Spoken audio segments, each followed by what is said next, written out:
अस्सलाम वालेकुम। गल्फ़ खबरें में आप तमाम लोगों को वेलकम करते हैं। आज के दिन सऊदी अरेबिया के अंदर इंतहाई अफसोसनाक हादसा जो है वो पेश आया है, जिसके नतीजे में जद्दा को मुकम्मल तौर पर बंद करने का नोटिफिकेशन जारी किया गया है। जिस जगह पर यह हादसा पेश आया है उस जगह को दूसरे नंबर पर पाकिस्तान के अंदर भी एक इंतहाई अफसोसनाक वाक़या पेश आया है।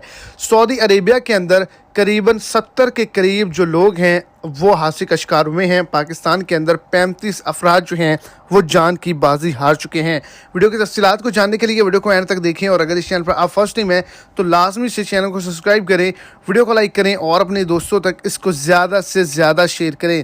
तो आपको बताता चलूं कि आज के दिन जद्दा में ऑयल फैक्ट्री में आग लगने की वजह से 70 के करीब जो वर्कर हजरात थे जिनका ताल्लुक पाकिस्तान, इंडिया, बांग्लादेश और मुख्तलिफ ममालिक से था, वो हादसे का शिकार हुए हैं।